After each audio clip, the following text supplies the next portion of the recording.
enquête. Notre travail consiste à recueillir tous les faits disponibles afin que le public, les tribunaux, puissent prendre une décision éclairée. Nous avons appris des erreurs du passé que présenter des preuves qui ne soutiennent qu'un seul côté, tout en ignorant ou en refusant de reconnaître les preuves d'un autre côté, est erroné et ternit une enquête. Nous ne pouvons pas fournir de preuves de témoins qui sont d'accord sur une histoire tout en ignorant ou en cachant les témoins qui sont d'accord sur un récit différent d'un incident. Il serait impensable que des membres de la GRC ignorent de manière flagrante les témoins dans une enquête pour induire les tribunaux en erreur. L'enquête perdrait toute intégrité et les membres seraient critiqués. Pourquoi alors permettons-nous ce même comportement à d'autres personnalités publiques ? Il y a des professionnels de la santé accrédités de notre propre pays qui essaient désespérément de faire entendre leurs conclusions. Au lieu de permettre à ces professionnels de s'exprimer librement et de discuter publiquement de leurs résultats, ils sont réduits au silence par les instances dirigeantes 25 à 27. Notre expérience dans l'application de la loi et en tant qu'enquêteurs nous a permis de voir à quel point il est crucial que ces professionnels soient autorisés à s'exprimer ouvertement et publiquement. Sans l'information incluse dans les discussions, nous croyons que les citoyens du Canada, y compris les membres de la GRC, ne reçoivent pas l'information dont ils ont besoin pour prendre une décision éclairée. C'est contraire à nos lois et à nos croyances, et nous ne les soutenons pas. Ces professionnels de la santé ont essayé de se lever et de soutenir leur pays. Nous nous levons maintenant et les soutenons.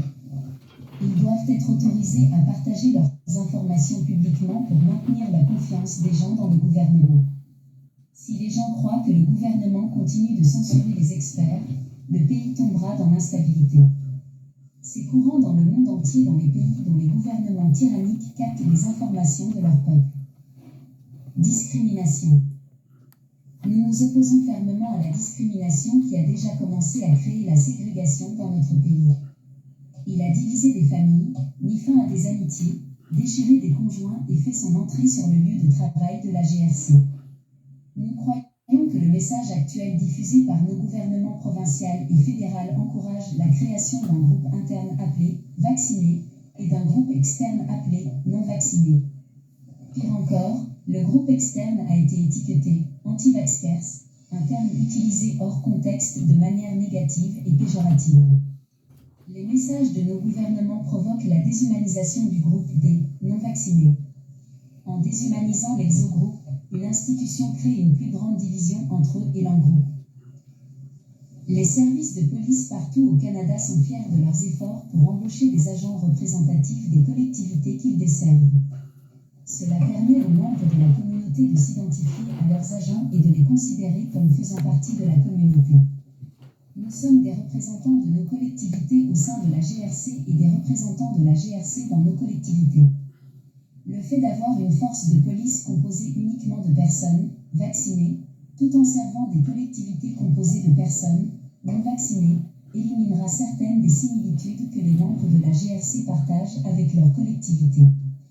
Cela créera un plus grand sentiment de « nous contre eux » entre les collectivités et la police, ce qui contredit le modèle de police communautaire que la GRC s'efforce d'atteindre depuis des décennies. Nous prévoyons qu'à moins que cela ne soit corrigé rapidement, cela continuera d'accroître le fossé dans notre pays. Déshumaniser les individus est un défi. Il est plus facile d'attacher une étiquette et une stigmatisation à un groupe. De cette façon, n'importe qui ou quoi que ce soit qui vient du groupe peut être radié 28. Le terme « anti-vaxxé » est actuellement utilisé pour mal étiqueter et regrouper les personnes dans une catégorie afin de leur enlever leur crédibilité. Cela a permis d'écrire et de dire des choses contre ce groupe qui seraient intolérables si elles étaient écrites ou dites à propos de tout autre groupe. Le 26 août 2021, le Toronto Star a publié un article qui disait en gros caractères gras « Je n'ai plus aucune empathie pour ceux qui ne sont volontairement pas vaccinés. Laisse-les mourir. Honnêtement, je m'en fiche s'ils meurent de Covid. Pas même un peu. Les patients non vaccinés ne méritent pas de lit en soins intensifs. À ce stade, qui s'en soucie? Collez les non vaccinés dans une tente à l'extérieur et soignez-les lorsque le personnel a le temps.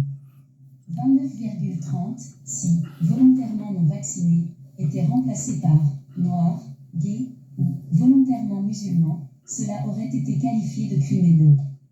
Comment alors pouvons-nous permettre que de telles choses soient dites à propos de personnes qui choisissent de ne pas recevoir d'intervention médicale? Devrions-nous autoriser le même message pour ceux qui choisissent de ne pas se faire vacciner contre la grippe une saison?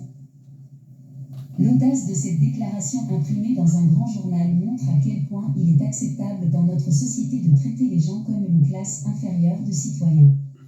En tant que membres de la GRC, nous devons préserver la paix dans nos communautés et mettre un terme à cela. Santé physique et mentale. Cette pandémie a de plus en plus fait que les gens se sentent isolés de leurs amis, de leur famille et de leurs pairs. Les membres de la GRC font déjà face à des niveaux plus élevés de stress et de maladies mentales en raison de la nature de notre travail. Les membres touchés par le mandat de double vaccination ont fait face à un stress et à un isolement accru alors qu'ils ont